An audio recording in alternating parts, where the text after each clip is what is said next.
Tātou.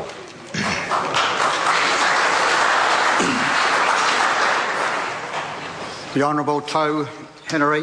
Thank you, Mr. Speaker. Iakuranga tira tēnā koutou. Tēnā koutou Ngāti Whātua I haere mai nei, I tēnei rā. Anō reira wāputa tēnei mehi kia koutou. Tēnā koutou, tēnā koutou, tēnā koutou katoa.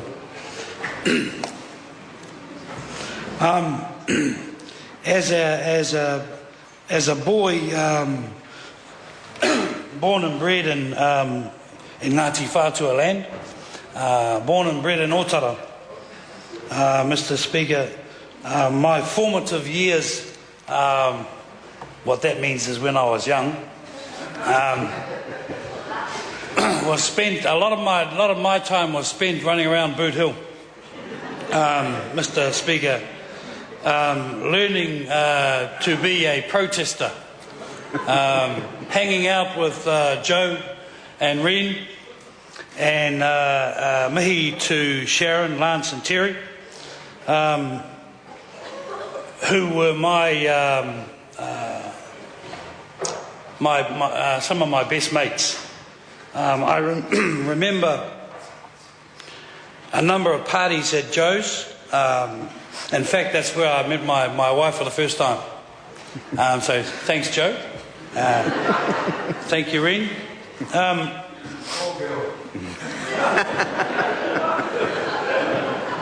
See, the problem is that when you interject on somebody, when somebody interjects, they're going to get it when they speak.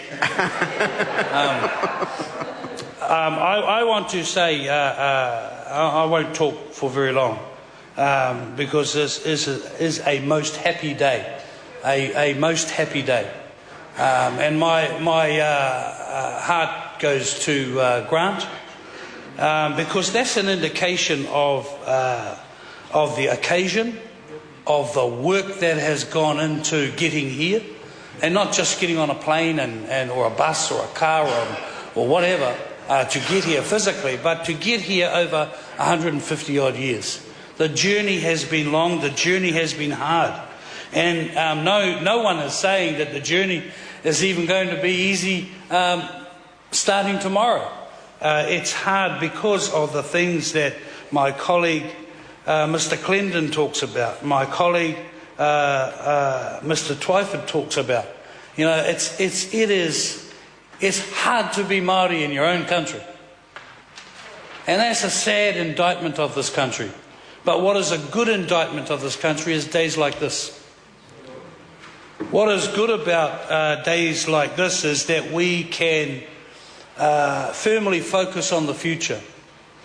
Isn't leadership a wonderful thing? From a carpenter, a chippy, a builder, to a person who leads the struggle up on the point, to become a member of Parliament, and now to see my old mate in the House as a kaumātua and as a former member of Parliament. I think that is quintessential New Zealand. And you hear that? Mr. Harawira's going to have to go get himself a dictionary. Starts with Q.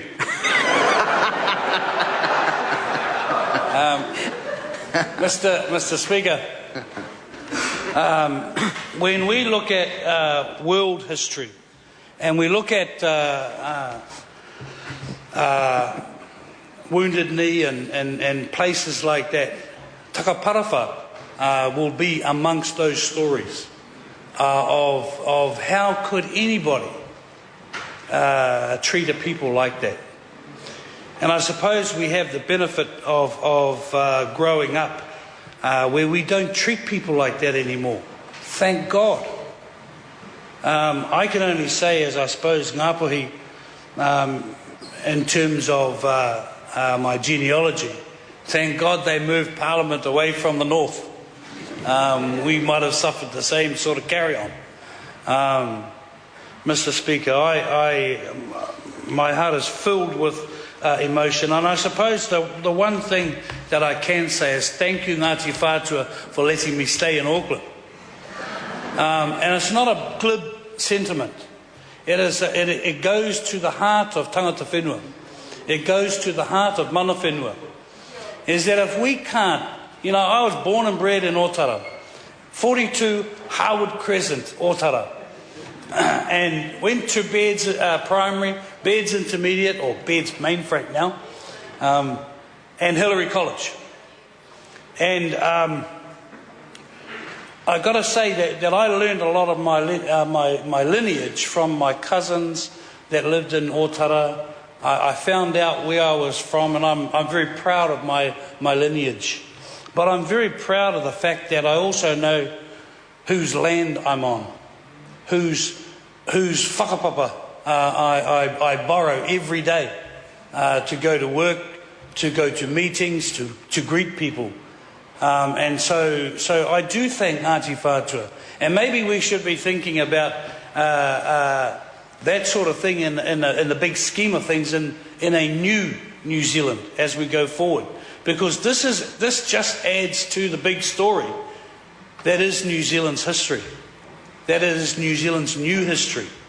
And I'm also adamant that our examples and our history can be used overseas to help other people, forge a new land and a new understanding in their own lands. And I mean, one of the things that is amazing is when we travel around the world and we go to conferences, and we're sitting there in a conference, and then some Māori at the back gets up, and you go, and then there's a whole lot of Māoris that get up and either sing a waiata or have their say. And we on the international stage, as a people, we should pat ourselves on the back, because we do have influence overseas, and we do have influence here. Briefly, sir, on the select committee process, I was outraged at some of the comments by some of the people who were opposed, not to the settlement, but to a small piece of land. A small piece of land. Considering that there are 66 million acres of land in this country, and I was just going to say we only own 3 million, but that's we as in all of us Māoris. They had the cheek, sir, to quibble about 1.5 or whatever it was. How many acres? 3.6 acres they wanted to quibble about, because they didn't want Maoris to have the opportunity to build a big whatever and then on-sell it. It was a quibbling amount of land. It was a small piece of land in the big scheme of things. It was about moving Ngāti Whātua and New Zealand forward.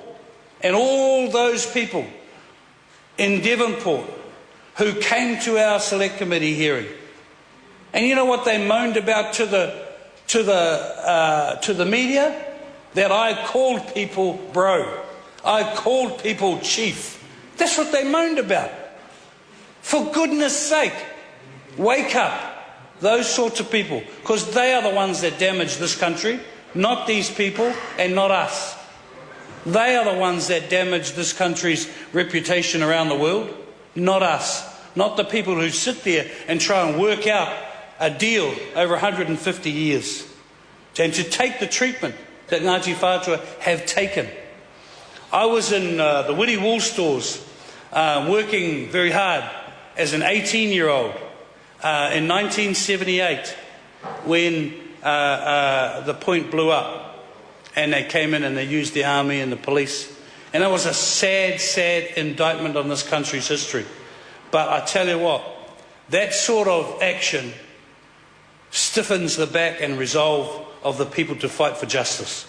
Koe anō, anei ngā mihi nui kia koutou katoa yaku hoa, yaku tuakana, yaku teina rānei, no reira, tēnā koutou, kia ora mai tātou katoa. Mr. Speaker.